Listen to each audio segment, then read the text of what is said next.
Well, good morning if you are in Beverly Hills, California. Good afternoon if you are in New York City, perhaps on 57th Street, West 57th Street.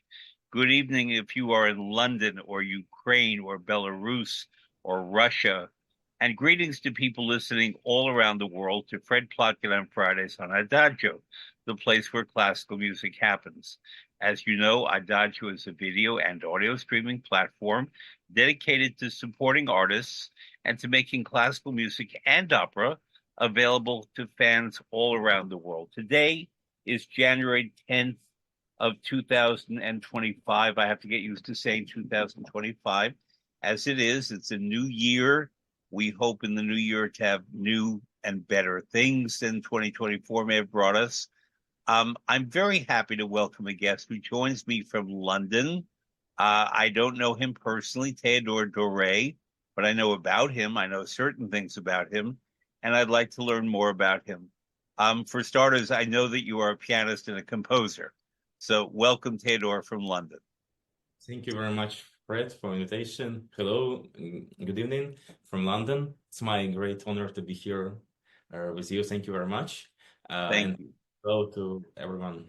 So yours is not a British accent. Yeah, I mean, I was born in Crimea, so I tried to train my British accent, but I was not very successful on that. Would you talk about Crimea? I should say to you, by the way, that my own background is 50% Ukrainian, 25% Belarusian, and 25% Russian. Oh, really? So that's my family background. People think I'm Italian because of my affinity for everything Italian, and I would like to be Italian, but I did my DNA test recently, and I'm 99% Ukrainian, Belarusian, and Russian, and 1% German. Oh, So really? that's it. So, Great. but where's Crimea? Crimea is a beautiful peninsula in the Black Sea coast, surrounded basically by Black Sea and Azov Sea, in the south of Ukraine, and let's say very close to Turkey, to Caucasus region. And yeah, I mean it's very multicultural region with a lot of different people from different countries, from Caucasus region, from Armenia, Azerbaijan, Georgia, Ukrainians, Crimean Tatarians, Russians, Turkish people, Jewish people. So it's kind of it's almost, I would say, you can compare it with London, let's say. Uh, and when I was born and grew up, it was I was inspired from different backgrounds, and I found myself in very multicultural spot, let's say. Am I correct that that is where Churchill, Roosevelt, and Stalin met late in World War II Yeah, it on their was conference? yeah, it was conference in Yalta, in the south of Crimea. I basically played with Crimean Symphony Orchestra. I think it was more than 10 years ago. I played in the same palace, in Livadian Palace. It's called Livadia Palace for the conference. Another one, uh, of course. But yeah, it's exactly that place where people ruled the world at the time. And unfortunately now it also like became, uh, very famous place, but I would say that for me, it will be very happy if it's be more popular because of nature, because of culture, and not because of current circumstances. But you have to speak. Do you speak Ukrainian or I Belarusian? don't. What happened? My family came in the 1890s from there to New York. And at Ah, that time, they did not want to keep any bonds to the old country. They wanted to become Americans. Since we bring this up, I will tell you, my grandfather's family was from Kiev. My grandmother's family was from Odessa. mm, And my grandmother, therefore, in the Black Sea, was a fantastic cook. That was really, she was one of the great cooks. My grandfather, the family worked in metal. They were metal workers of all kinds. Their name was Blickmann, Blick meaning metal, steel, whatever. And they were, among other things, the samovar makers to the Russian royal family. mm. Samovar being these beautiful, elaborate dispensers of tea.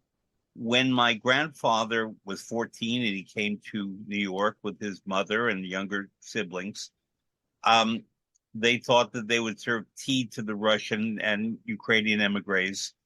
And they discovered that they too did not want to drink tea. That was the old country. So my Mm. grandfather became the inventor of the coffee urn and other coffee making equipment in metal. And therefore, my family's business and my grandfather's family's business was making kitchen equipment, but specifically the preparation of coffee.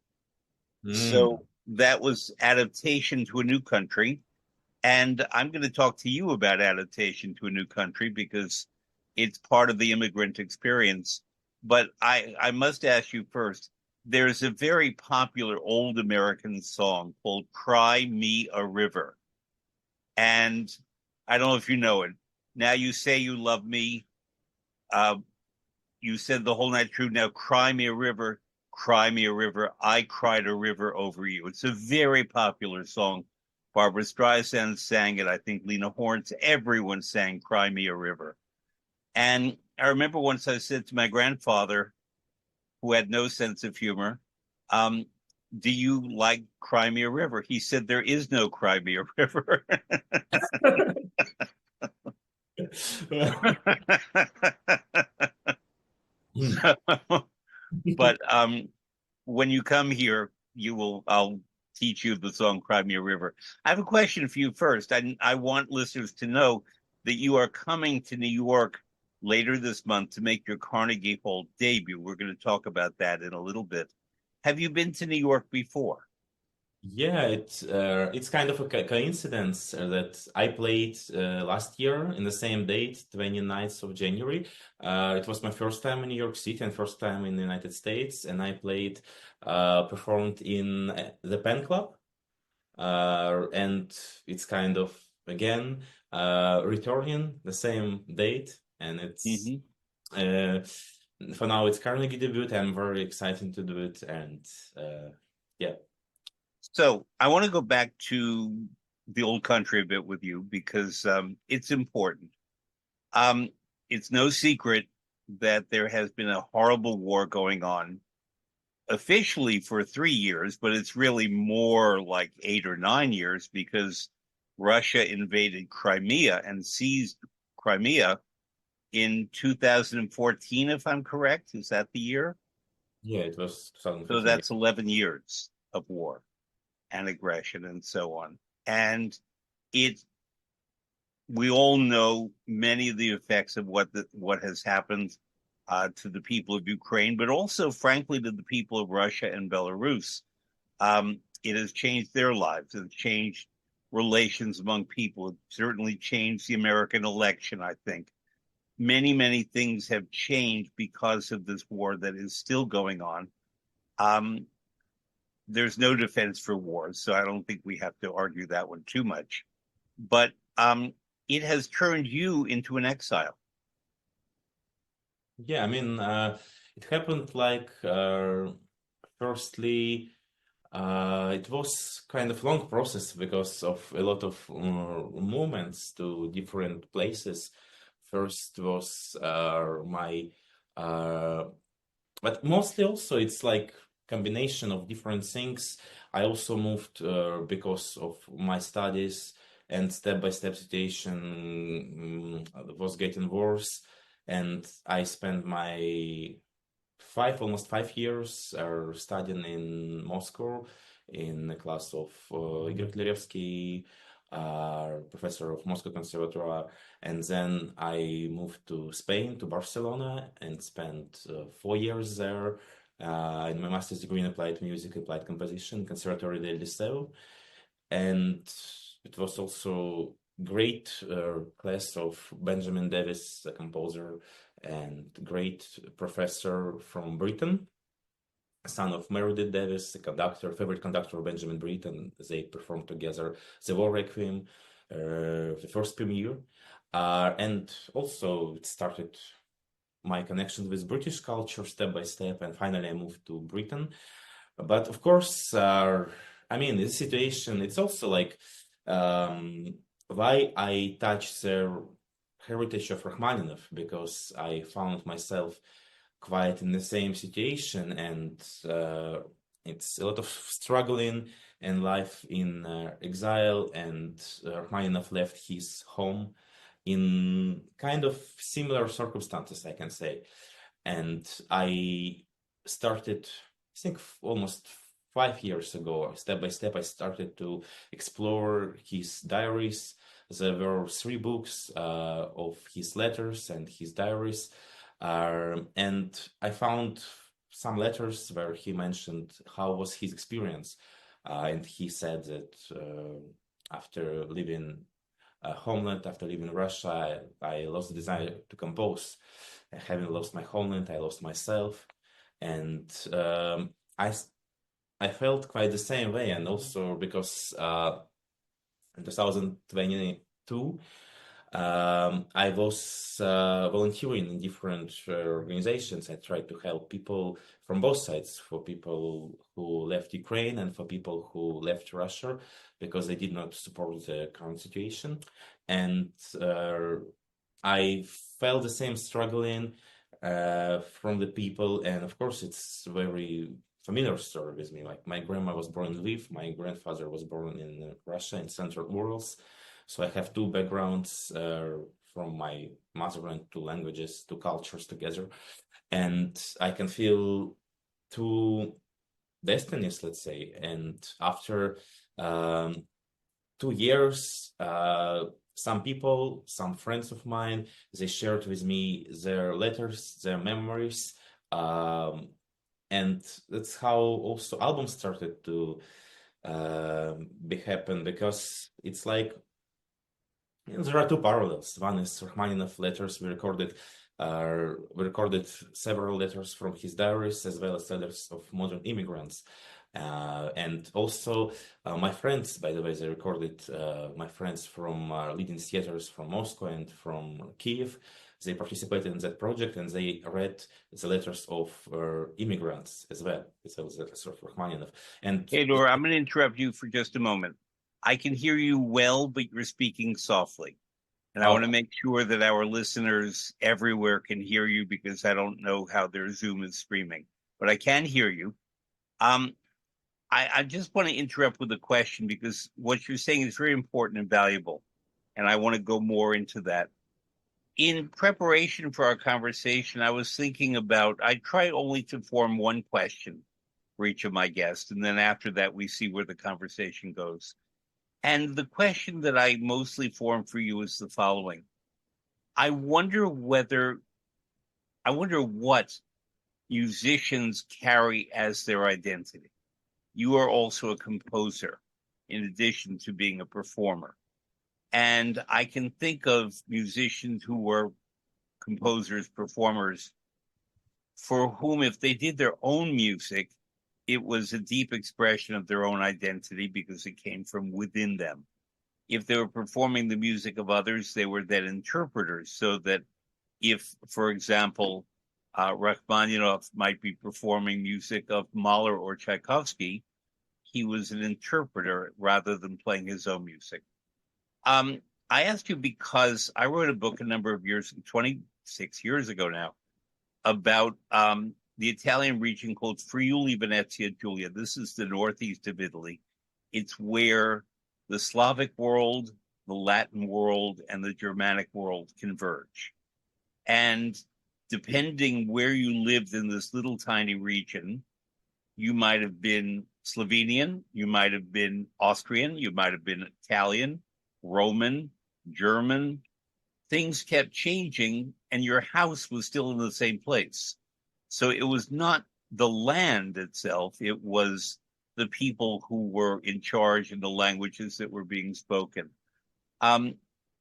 So that's one thing where people stay in place. But then you are more the type of artist who has traveled, and therefore you conserve within you the culture that created you, plus the cultural influences that you have absorbed. So as you said, living in Spain for 4 years was influential, of course. Being drawn to London and the British Isles brings that influence, and colleagues that you work with. when you spend more time in America, especially New York, I think you will absorb our slightly more anarchic and feisty but fun tradition, um, which is a little less formal in some ways, but also very, as you described Crimea, very heterogeneous, very mixed cultures, different influences. And I would always say that if you ask me what it means to be a New Yorker, it's that you are open to every culture and you try to embrace every culture without prejudice. We have Ukrainians living with Russians on the same streets in parts of Brooklyn and Belarusians and so on. Wherever you go throughout the city, there are these unusual mixes and combinations. In my experience, London is more segmented. There are many communities, but they're within themselves. Whereas in New York, you can combine communities and their foods reflect the combination of the two or three or four influences.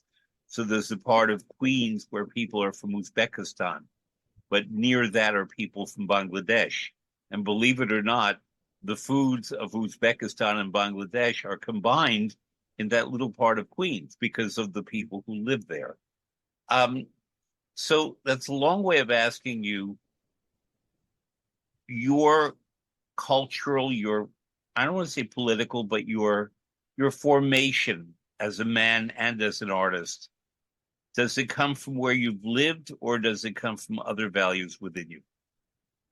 Um, it's a good question, Aaron. It also like the answer I would say through the time was changed few times as well, and like in 2014 it was really like the same kind of story that you mentioned. Like it was traveling without visiting train station. Crimea ended up in a different country just in one day. And also, I felt, let's say, for a few months after, uh, after that circumstances in March, that we ended up in a different air, in different climate, in different things, without any movement, without any immigration. But after that, I touched different cultures and I learned a lot Spanish, and I can speak Spanish for now quite well. And in London, I also would say that it looks like also like New York, because for now I consider myself like Londoner, and also London can provide you and gives opportunity like to live for new life every day if you have imagination, because there are a lot of communities and you can be part of it, and you can sometimes travel between each other and connect somehow also. And I would say this example, if we're seeing about food, like Uyghur food, people who came from West China, yes, they have different tradition, and they came from Islam heritage, and it's also possible to find these places in Chinatown in London, and they allocated together near Chinese and Taiwanese restaurants. And also like because I was like last 4 years also I was wondering how can I combine different cultures in my art. Of course, it was, I would say that it might be crisis of identity, of course, when you try to start new life, especially in Britain. But I had a project, it's called Portraits of Cities, my album, my sixth album that was presented this year, and that was broadcasted in BBC Radio 3 a few months ago. So I combined piano with different instruments, different local instruments, traditional instruments from different countries, such as Turkey, such as India, such as Lebanon, Bangkok, Japan, Morocco, Spain, and there I also made. I left a lot of space for improvisation for musicians, and I worked and learned a lot traditional Arabic maqams, traditional ragas, from Hindustani tradition and Karnataka, South India tradition. And also I had a lot of influence because in London you can meet and perform with like musicians from all over the world, I would say. And we did this presentation at Ledbroke Hall in Notting Hill in London last May. And yeah, I mean, for now, I would say that I am a Londoner and I'm a global citizen. Without telling me your address, what part of London do you live in? I live now near Sloane Square area near Cadogan Pier, maybe, So it's quite near the river. Do you have contact with people who speak Ukrainian or Russian on a Course, regular basis? of course, I have a lot, and also a lot of musicians who work with me now. They are Ukrainians or Russians as well. Do you find that as musicians, it's easier to work together because perhaps your language is not Ukrainian or Russian, but it's music? Yeah, I mean, music is international language, of course. For that album, for High Variations, we had musicians from Russia, from Ukraine, and from the UK. It's also sometimes happen like some British film directors, they prefer to record in Budapest, for example, or in Prague, or in Sofia in Bulgaria, because they want also to have some Slavic influence, and they have the meaning also of different type of string performance. When we are speaking about string group, of course, in general, it's not Russian tradition, just only Russian tradition, but it's all Slavic tradition, different idea of phrasing and of melody movements and melody development. And of course, that's why for some tender and some dramatic lyrical places in movies, in also in orchestral music, not just for not just light music, not just music for movies. A lot of British composers and film directors choose musicians from East Europe, let's say. Of course, there are such great musicians in London, but they are more accurate, for me, it's like Germans, maybe a bit, but it's different type of course, of concentration of spirit. They're also great. It's just what you want to achieve, what you want to receive in recording. And I had experience at Abbey Road Studios with also different musicians, and it's very interesting because always it's a lot of studying, especially when I worked in Lebanon with Arabic musicians there. They brought me a lot of ideas, a lot of things. And it was also different type of music system, I would say, with all this microtonal music and this different perception. So this raises a lot of very interesting ideas. I just want to be clear for listeners that I believe you mean that when these British directors record in Prague or Budapest or Sofia, that it's a recording of music, not filmmaking. Sometimes they'll use Prague or Budapest as a backdrop to evoke a city like Vienna because it's cheaper, but also there are more buildings that remain from an earlier time. But you mean music making. And so the question that this immediately brings to me is the following: that someone can be born in Vienna, in London, in New York, in Odessa, and maybe have his original influences there. But if he goes and studies somewhere else and acquires another tradition, it becomes something new. An example I can give you is the following. In Dublin, there's the Royal Irish Academy of Music, which is a wonderful school. I've done a little bit of work there. And they primarily train Irish opera singers, but you don't have to be Irish to go there. And there's a significant portion of the student body for singers who come from Romania. And I find it always interesting to find these Romanians in Dublin because Bucharest or not Kuzidazi, what's it called? Oh, I'll remember the name. Sorry.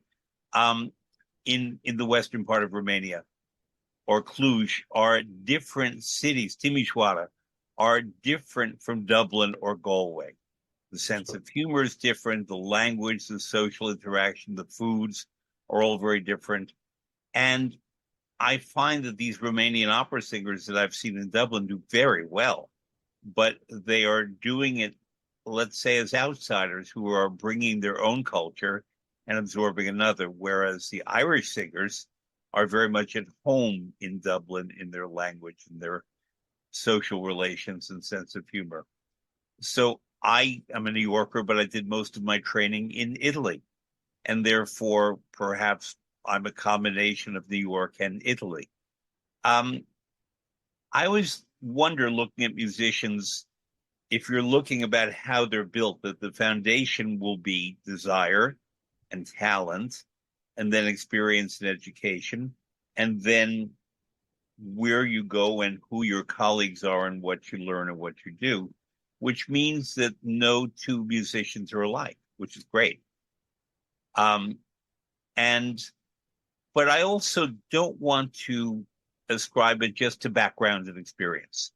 I believe that the ultimate mystery of a musician comes not from what came outside, but what comes from inside. So, for example, take two Chinese pianists. Just because they're from China and have great technical ability does not mean that their approach to music or the way they make music is the same. Um, and that's just China, which is a huge superpower of music. But take a small superpower like Finland, where there are ways of studying, but each artist becomes his or her own special artist.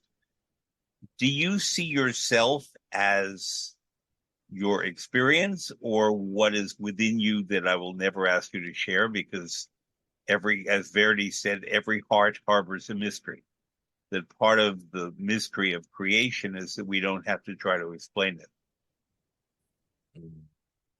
Like I would say that it's always about experience and things, and also experience that happened through all the life. Because, of course, in I mentioned before, Crimea had big influence from the East. It was part of Ottoman Empire for many centuries. And of course, it's also there were a lot of different traditions of music and how to study the music, how to understand the music. And another story, like, of course, Moscow and Moscow School of Music and a lot of influences uh, by Russian piano school, definitely. And after that, Spain, Catalonia, Barcelona, and great Spanish and Catalonian composers. I was a friend of composer Jordi Sabates, who passed away, unfortunately, a few years ago. And we had great conversations. And also Professor Jose Nieto from Madrid gave me a lot of knowledges and experiences. And I would say that it's of course, it's very intimate process, but it's just step by step. You just open maybe new door. Sometimes it's very hard. Like also, like Rachmaninoff, for example, he had very bad experience of immigration, and he in exile he composed just 6 works, and 4 of them were started in Russia. So when he ended up in America, he figured out that he couldn't survive just doing a job of composer. So he chose to be a concert pianist, and he closed the door of composition for many years. And after that, also like he left the desire to compose, and he did not have integration with American people because he wanted to surround himself just with a lot of Russians. It also was another case of immigration, or when we are thinking about Stravinsky, for example, because he came much younger, or Prokofiev, and he returned to the Soviet Union, right? But they were in a different, I would say, in different situation because Rachmaninoff was definitely much older, and he composed his works. I think he composed his fourth piano concerto in the US, yes, but second, third piano concerto he composed in Russia. He finished third symphony in the United States, yes, but Rachmaninoff, like that we know, Rachmaninoff, he was formed and built in Russia. And it's always a challenge because you have to write a lot of music. And when all the events started 2022, I was in my master's degree in Conservatorio del Liceu in Barcelona, and we had a lot of homework. It was the hardest, I would say, the hardest period in my life and the darkest hour, because also we had to, like my professor Benjamin Davis offered me to have a break, but I would say that maybe I have to continue. I have to write music, and we had our home task was to compose 2 minutes of music every day, minimum for four instruments, let's say, and we have to each day to compose different 2 minutes of music. It's like Hollywood standard, they called, and do different things. It was the hardest effort because how to compose the music when you cannot compose, when you don't have connection with yourself, with God, let's say, with your inspiration. And we made this cut addiction to inspiration, like Benjamin said, and compose music in different circumstances and different reality. And it was big challenge, but it gave me a lot. I'm going to tell our listeners a little bit about Rachmaninoff and his journey. And also, I'm going to mention about Prokofiev, which is something I find very interesting.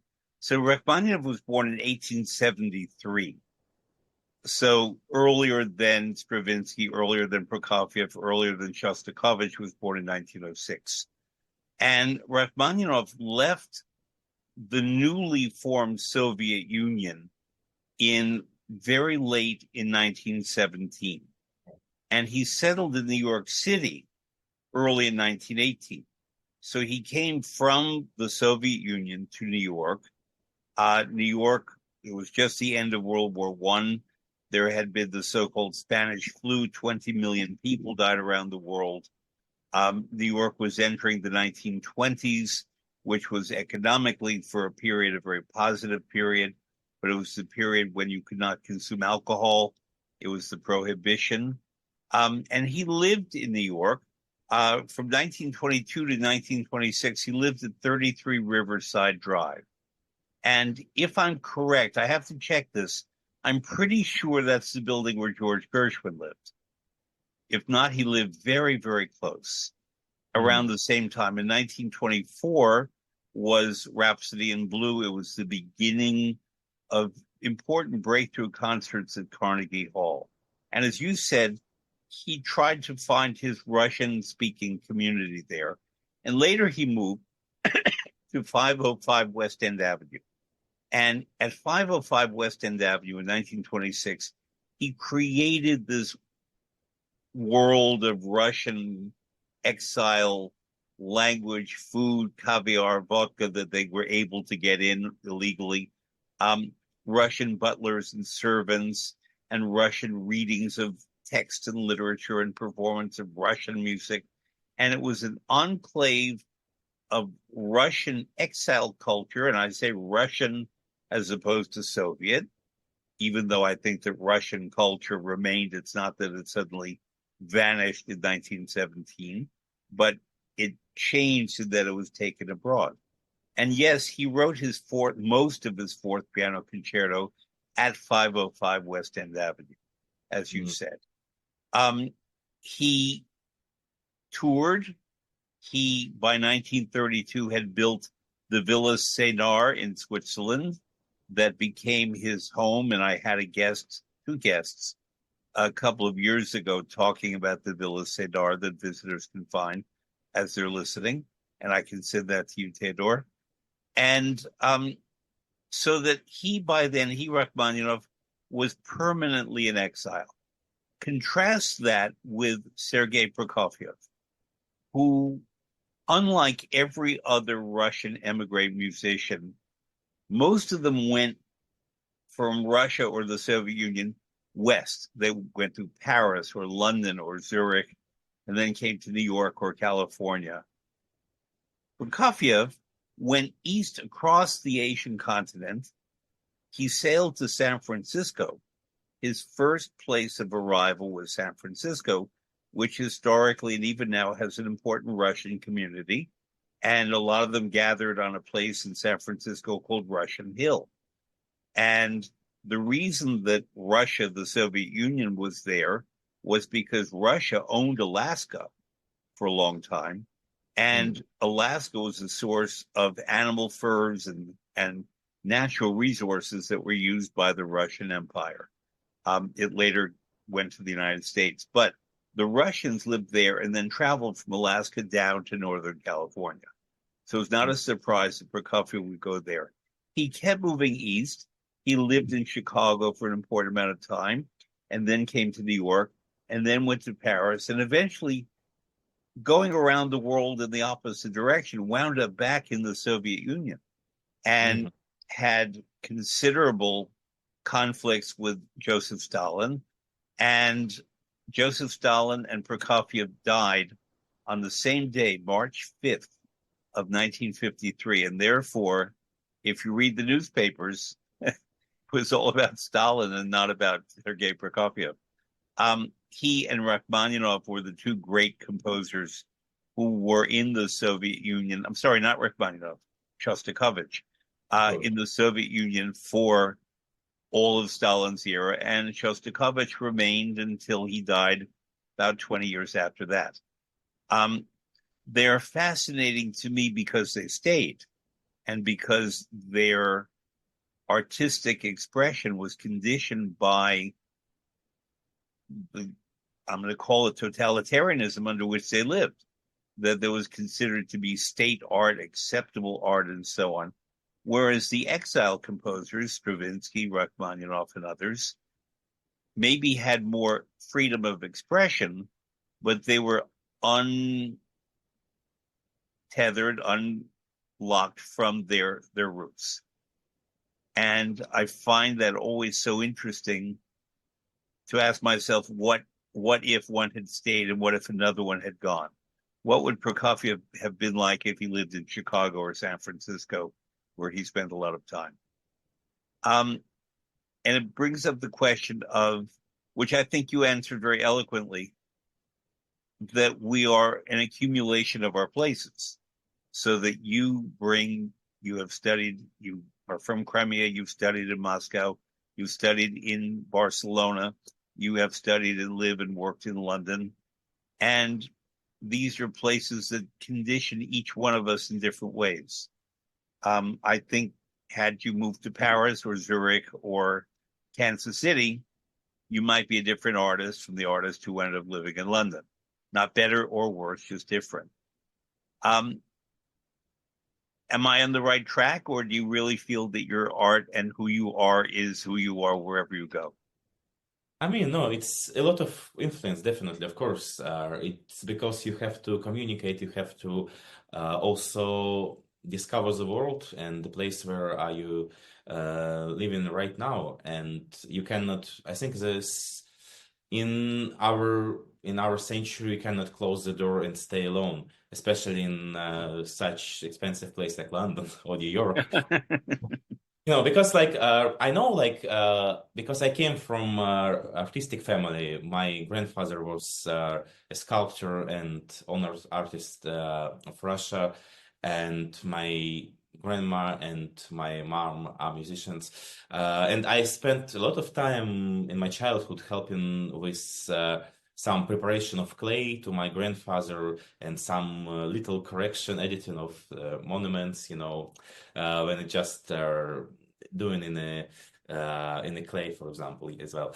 Yes, and that time, especially in the end of Soviet Union and in new countries such Ukraine was, I think it was possible because he left capital. He came to in 1982. He chose Crimea for living because of health of my mom, for living in a better climate, living like it's almost like Italy in summer, I would say, with Mhm. same kind of weather and climate and nature. And it was possible maybe to close in this art space, but he was 75 at that time, and he already have done more than 45 monuments in the USSR, and some of them became symbols of Russia because he helped. He worked together with Evgeny Vichetich for monument the Motherland Calls in Volgograd, former Stalingrad. You know, this big woman with sword. And also he created a symbol of Urals, of Central Russian region, this region that split Europe and Asia, and it's a bit northern than Kazakhstan is. And he did a lot of things, and it was possible maybe that time to meditate, to work just for art, like it maybe like it has to be, I would say. But now it's a lot of things is going on, and anyway, when you are immigrant, you have to make a lot of connections, and you have to, and it's always like some big things. It's not possible to make without connections and without support of the community. So anyway, you are part of community in London or New York or whatever, and also you have to make your contribution, and some people can support you, and this exchange is very important, I think. Here's a question I did not think I was going to ask, and if you don't want to answer it, I understand. Do not feel you have to answer this question. When we see political changes in places, a lot of times the people who come next take down the monuments of the previous era. So, for example, in the United States, when we had slavery, which was horrible, there were references in sculpture in monuments to that era. And I understand my Black friends who say we have to take it all down and get rid of it because people would look at it and admire it. I'm of the feeling that we have to learn from our history and maybe create a context and maybe put a sign, an explanation at the base of the statue saying this was created in Maryland in 1840 at a time when slavery still existed, and slavery is bad because, but I frankly believe if we tear them down, we don't get rid of slavery, we get rid of the memory of how bad it was and what it means. Similarly, Syria, Iraq, anywhere in the world where people are taking down monuments of the oppressive era before. How would you feel if your grandfather's monuments were taken down? You know, it's a question like because he was creator of first Lenin in dynamics. It was 1953. Yeah. So in 1953, he created together with another sculptor, Golovnitsky, in Chelyabinsk in Urals. Again, he created this Lenin who made a step, because before that it was this kind of trend that Lenin has to be static one. So after this, all the Soviet trends for Lenin became it has to be dynamic because it's kind of modern Lenin or something. Yeah. What is curious, because his grandfather was Navy. He was one of 52 soldiers who stormed Winter Palace, who removed in 1917, who removed temporary government. Mm-hmm. So he was a communist, his father. But after he returned home to Urals, and other communists said him, "You have to give us everything." But he said, Mm, "I'm an officer. I participated in a civic war," uh, and they answered, "No matter, just give us, or we will kill you." And mm, he was so disappointed by Soviet Union. It was, I would say, 1921, something like yeah. this.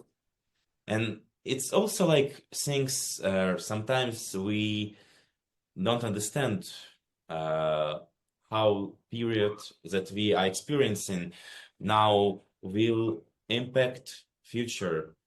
And like my great grandfather, for example, because uh, he thought for better future, but he ended up in completely different situation when the Soviet Union ideas became received bad interpretation, wrong interpretation uh, by uh, by new authorities, and I think that we have to remember our history. Of course, when Ukrainians now remove Lenin monuments, they definitely have right to do that. The problem is that also Ukrainian is multicultural state like Russia as well, and it has to be the dialogue between different cultures. The cultures, let's say, uh, also Russian speakers, Ukrainian speakers, Crimean Tatarian speakers, Gutsul speakers who live in near Hungary, near Mhm. Romania, and they speak different language and have understand also and cultivate new symbols that will also people from different language background and national background that can unite all of us, let's say, because Mhm. we cannot just, in my opinion, we cannot give just power for, let's say, West Ukrainian leaders such Bandera was, for example.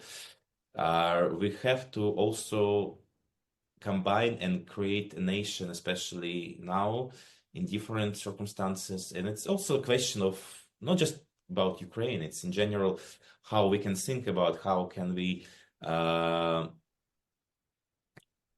how did we, I don't know, did we finish our homework, let's say, historical? Mhm. I mean, did we understand these lessons that Lenin made for us? Uh, and did we understand all benefits and drawbacks of this politics? I don't know. And it's a very problematic question, but anyway, we have to build, or in that case, new new cultural identity. But in the same Mhm. way, we cannot say goodbye to the past because in that case, it also was a problem how part of the conflict started Mhm. because of a misunderstanding between Russian and Ukrainian speakers. And Yeah. that's why we have to understand that for some people it might be some historical importance, but it's not about, or in my opinion, problem of because it's also the big problem of Ukraine and Russia, or maybe in America people don't understand that these two countries, my two countries, very often almost always look at the past and Mm. they use past as some people, some nations use present. And Yeah. then you As look, a rationale. yeah, when you look so much at the past, you received very wrong interpretation sometimes in the past because some people did not consider that. My also like my grandfather participated in the Second World War. His father participated in a civil war. Uh, but from their point of view, it's completely different. Now, when we look from our point of view, we don't know honestly how people thought about in that time. And we have to feel and understand reality that are now, that is now around us we cannot say that we will continue because some people did the same way, let's say 75 or 85 years ago. That's why it's very important, I would say, to not forget the past, but obtain present and build the present and build a future, definitely. I teach music in a lot of places, and my approach in teaching always begins with the ears, not with the visual, and what I call the art of listening. And that there's a huge difference between hearing and listening. And I don't want to generalize about a whole generation, but younger generations are not necessarily the best listeners. And very old people are often hard of hearing. So we have a problem there that they can't listen for other reasons. I genuinely believe that if we taught everyone the art of listening, not just people who are engaging with music, that some of the conflicts that we have in the world, some of them would be different. Because if you can genuinely listen and not be ready to pick up a gun, but pick up instead maybe a violin and use that as a weapon of combat. The great American singer and folk singer and musician Pete Seeger and Woody Guthrie, both of them, described their instruments as their weapons of war, that they were used for engagement with other people, that they could speak with their instruments, with their fingers as they plucked their guitars and their banjos. I really think that the art of listening has to be a school discipline right along with reading and writing and mathematics, because it's what we are losing. And when people are on their devices in front of them all the time, I'm looking at it, I'm not looking at you. I'm not listening with my eyes. I'm not watching your facial expression. People look away. I like to look at the person I'm talking to. I like to let him complete his sentence before I interrupt. Because if I interrupt, it means I'm not really listening. And I believe that one of the great missions of musicians, of you guys, is the ability, because of the circumstances of a concert hall, to make people listen. And I, in talking about that, if you sit down with a Russian violinist and a Belarusian soprano and a Spanish tenor and someone else and a banjo player from Mississippi, what you're doing is you are making music in a way that all of you have to listen to one another because you're not talking. And when we in the audience sit and listen to all of you talking with music rather than talking with words, it changes the brain, and I think it changes the brain in a healthy way. What do you think? Yeah, I completely agree with you. It's how music born, by the way, because this art of listening, it's very important, I think. And it's also, when you listen, you have to, when you play music, when you create the music, you have to listen different musicians. For the first time, it can happen first in your mind, because when I start to compose, music comes to my mind and I compose, I listen, I hear, and I understand different musical instruments. And then it something kind of energy unites all of us, and music unites all of us, and we have an ensemble. And we cannot build a good ensemble, a good environment in general in the world, if you don't listen to each other. And it's like, because for me, for now, after all this, a lot of years of horrible war, it's nothing left except music. And art, music, or in particular, art in general, is something that can unite all of us.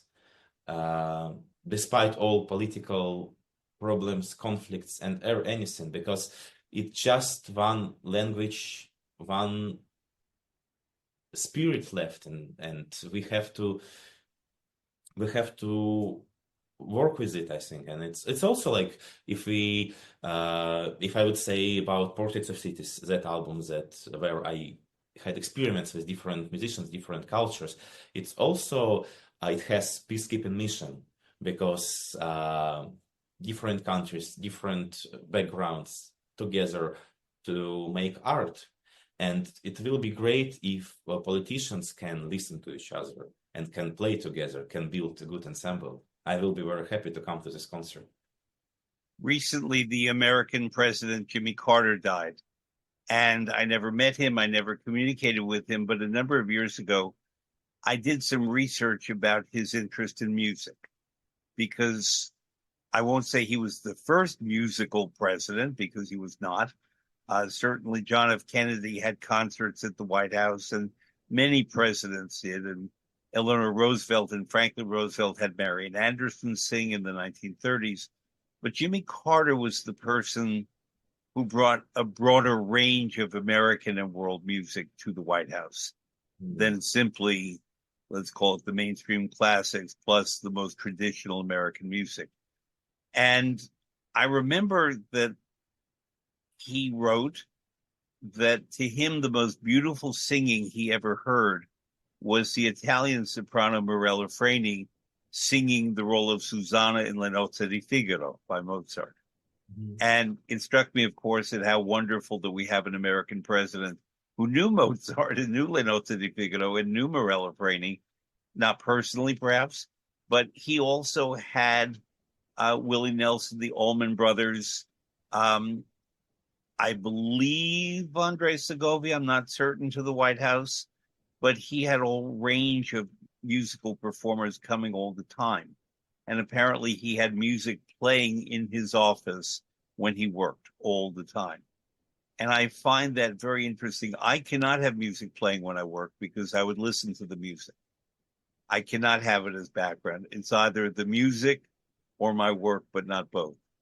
But I would love to create an Adagio account for each of the world leaders and help program for them music that may be meaningful to them. I think that would be very helpful.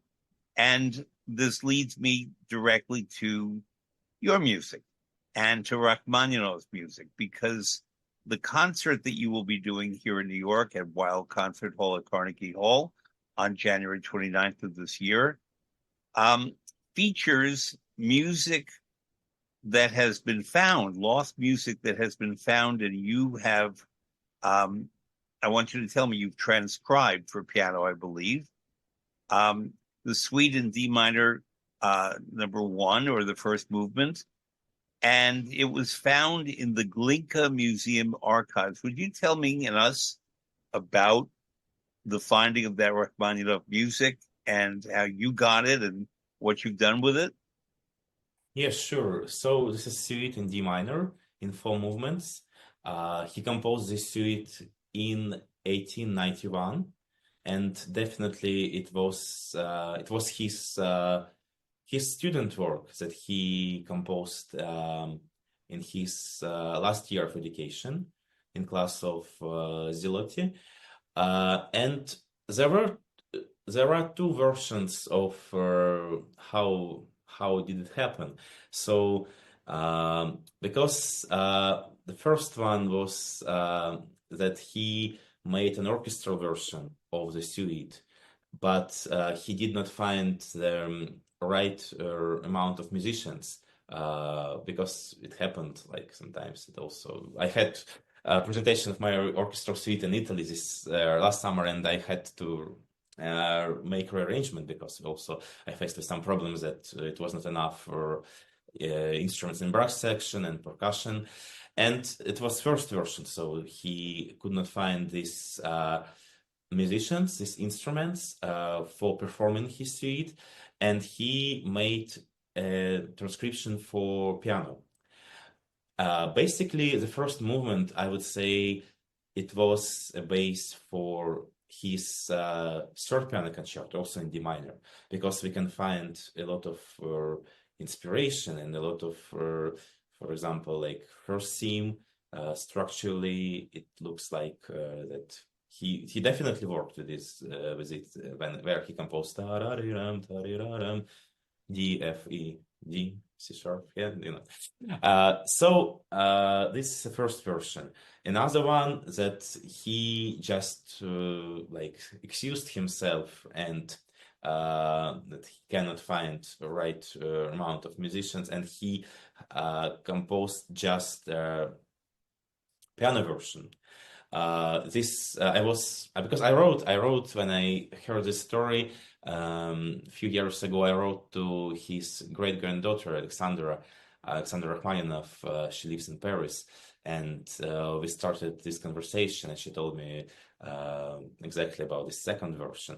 The orchestral version was never found. Orchestral score was never found, and for now we have just piano score that he sent to Tchaikovsky, by the way, in 1891, because he was in conversation with Tchaikovsky. In 1983, he had in Bolshoi Theater his Aleko opera together with 1883, 1893. Oh, sorry, 1893, of course, 1893. Okay. Sorry, I was wrong. 2 years after, so 1891, he was in a conversation and he sent the piano draft of the suite to Tchaikovsky, and it was lost. Alexander told because of a servant of Tchaikovsky, so he did not provide the score to the composer, but after that, it was lost for almost a century. And when I started to work with piano draft, of course, it looks like that it's piece for the piano. So I think maybe the second version is right. And he did not do the proper orchestration because for now it's all their structure, all the right hand passages, everything. It looks like a piano piece for now. And if you compose orchestral draft, you would use rather maybe not so much semiquavers that you write maybe for just for voicing and you know. But yeah, I started with its work because I found it interesting, and I received from Alexander Rachmaninoff that permission and blessing that I can work because of course it's a big responsibility, and I'm almost finished the first movement for orchestra as well, for double woodwind symphony orchestra. But for now, in Carnegie, we will present this work, first movement of the suite in trio, so piano, violin, and cello. And I hope next step will be recording of his orchestral suite, orchestrated by me. And yeah, because it's very important work. Of course, it was recorded in 2008 by a few pianists in Russia, and then it became popular. But its first performance in trio in New York City for sure of this suite, and we don't have orchestral score as I mentioned before, so it never exists in that way. And I just tried to do this work and complete the score for orchestra as well. If I'm correct, and I might be mistaken, but I'm pretty close, I believe that Rachmaninoff was conducting his opera Aleko either in Kiev or Odessa or somewhere in Ukraine when news came that Tchaikovsky had died. You can look that up, but I'm pretty certain about that. I also want to mention to you that when you go to Carnegie Hall to perform, listeners should know you will be in what's called Wild Recital Hall, which is this gorgeous little jewel box, this perfect little concert hall that's part of the Carnegie Hall structure. There are three main theaters: Stern, which is what we call Carnegie Hall, named for Isaac Stern. There is Zankel Hall and Wild Recital Hall. When I was a kid, it was known as Carnegie Recital Hall. And people making their debuts. I remember my friend Thomas Hampson made his debut not on the main stage, but in Carnegie Recital Hall. It's where important musicians make their debuts very often.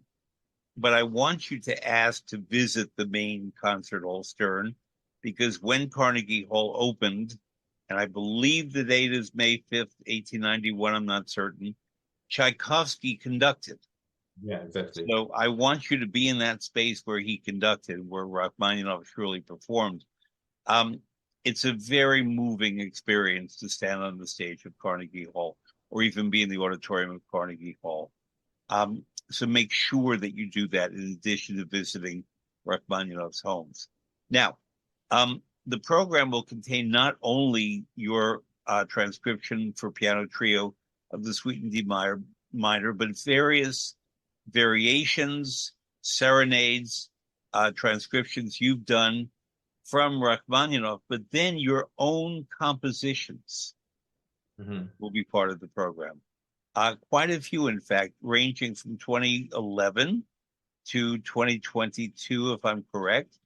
I don't ever ask composers to just say, talk about your music, but talk about your music. Sure. I mean, there are some, let's say, selected works, and it was so in the program it will be two romances. One is in English, another one based on Borges' poem, El Enamorado, in Spanish, with outstanding soprano, Jewish Ukrainian soprano Anastasia Reutemann, who lives in New York City. Also featuring by great cellist Sergei Antonov, Grammy nominee and gold winner medal by Tchaikovsky competition Moscow, and former soloist of Belarus State Philharmonic, violinist Taisia Lasmakova. So my program, these two romances and some works for piano trio and for piano solo, by the way, are from different albums. And of course, they're inspired by Crimea, like some of the works are from my album By the Sea. And this music was composed I think 8 or 9 years ago, and these pieces came to me when I was walking many hours in my motherland by the sea coast. And this is because I when I was a child, I received great inspiration by works of Ayvazovsky, Armenian Russian painter who also was born in Crimea. And I just thought, how can I explain maybe these sea landscapes through the music? And so it's how my album By the Sea became to be born. And then also another one, Old Photographs, we present a lot of pieces from that album, inspired by Romantic era composers' heritage, as well as Russian piano school heritage. And in that album, I composed it for my grandfather when he passed away, 2020. And I was in his art space, and I found some of his unpublished photographs, some drafts, some his graphic works. And I just tried to imagine what people from these photographs, from these graphical portraits can say to us, to our time. And it was COVID time, it was kind of hard situation. And it's how my album became to start. And I just thinking that it's also because all of these works somehow were inspired by Rachmaninoff, so it's a good idea to combine together. And this is also quite tonal works. I came from very clear melodical approach of composition, and still continue this way. So yeah, I mean, and some new works as well. So it will be this program with work. And then you have a new album coming out February 28th. Yes, 28th of February, Refine Operations. So what can I say about this album? Because I mentioned of these letters. So in this album, we recorded letters of modern immigrants as well as letters of from Rachmaninoff's diaries. And also I slightly worked with, I made some transcription of his romances and his preludes for piano trio and vocals. And also we had even Sufi vocals. Traditional Turkish vocalist Gurbuz Hakan participated in this project. So I worked with some structure, some melodical structure and harmony. And for example, it's of course very difficult to explain when explain music through the words, but also the circumstances gave me a context, and I just thought, how can I present Rachmaninoff music in our current situation, and what also can I say as a arranger, as a composer for his music? Because when I had a chance to record this album at Abbey Road Studios in London, I did not want just to record a standard album with great Rachmaninoff works. I wanted to say something mine as a composer. So, for example, I made transcription of his C-sharp minor prelude, and there I made also a mix with rhythmical part from Funeral March from Second Sonata Chopin by Chopin, third move. And for example, also variation on his romance "Don't Sing to Me, My Beauty," based on Pushkin's poem.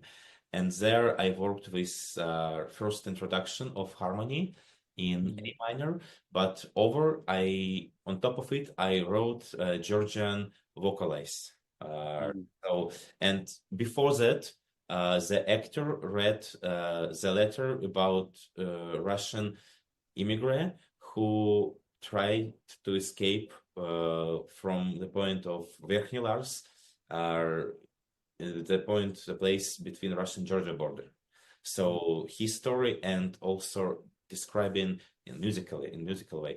So, and also another transcription of Romance A Dream. I added before a letter of a journalist who moved to Istanbul from Samara, from Russia. And then I slightly changed the end of the romance and made traditional scale of Hijaz in E flat, and we had space for Sufi vocalists. So it's kind of this combination of different musical traditions and contemporary techniques, I would say. Did I leave anything out? I mean, what can I say more? I really have to check whether Rachmaninoff conducted his opera Leka in Ukraine, because I know that he played some concerts in Ukraine, also with works by Alexander Scriabin when he passed away, because it was a big concert tour where Rachmaninoff played music of his friend. Also, I had been fortunate a lot to open the memorial desk 7 years ago by another his friend, Alexei Stanchinsky. He studied together with Scriabin and Rachmaninoff. He passed away when he was very young. I think he was 27 years old. Yeah.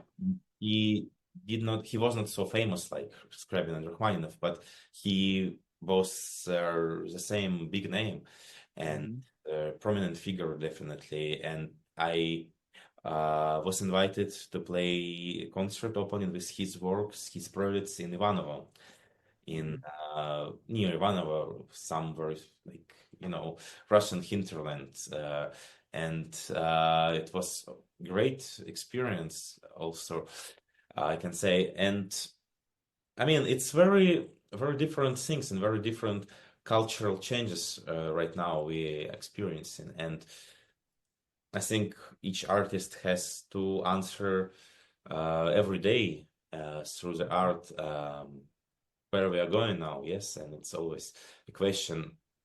But I'm not sure that every artist has to address every political issue, No, I mean not because political, certain but political issues we hope will eventually move on.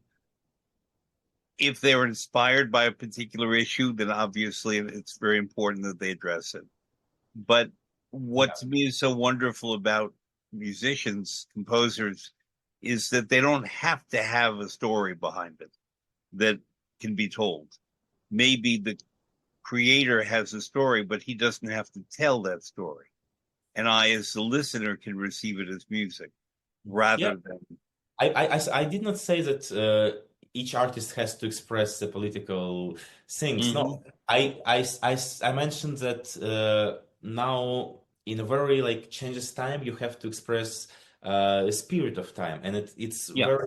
very important, I think, and it's very different because sometimes it's impossible to feel and to connect to the spirit because it's the times are changing right now so fast, and I would say that all the things that I composed 2 or 3 years ago, they don't describe now the current time, and we Mm. have to maybe found the spirit, especially like for immigrants and for people who live in London and New York, in such big cities in the center. You feel Mhm. a lot of influence, and you have maybe to react very fast, and sometimes it's difficult. Sometimes, you know you even don't have time to make a reaction, but you have to also something new is happening, and you have Yeah, to, you know.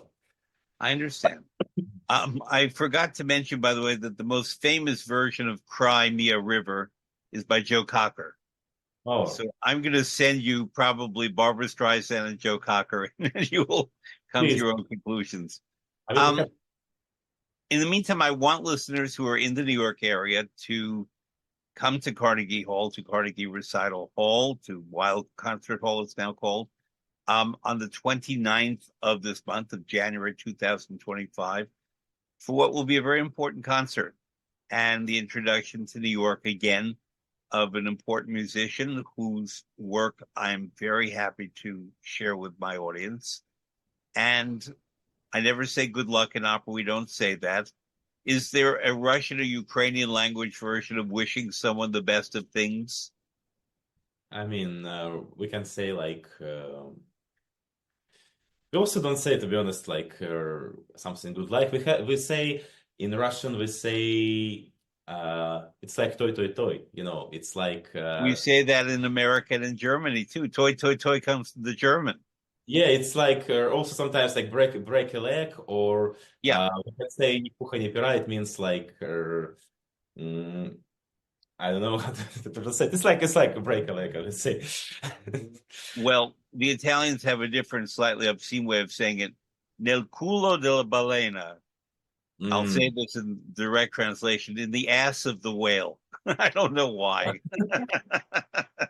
It translates this phrase "Ни пуха, ни пера." It means like this, this. You have to answer that to devil, but Yeah, "Ни пуха, ни пера," it means like this structure of the wing of bird, and you would yeah, say not these things to you can happen. So nothing true. nothing worse will happen with you. Everything Yes. will be good with you. Let's say this. Tante buone cose. They also say, crepi il lupo, may the wolf die. is Oh, another Italian expression for wishing someone good luck. So crepi il lupo in the that's ass of the whale. Teodor Doré, thank you so much. And we will see you here in New York on the 29th of January, an important day. And thank you. thank you. Thank you so much for such lovely conversation. Thank you.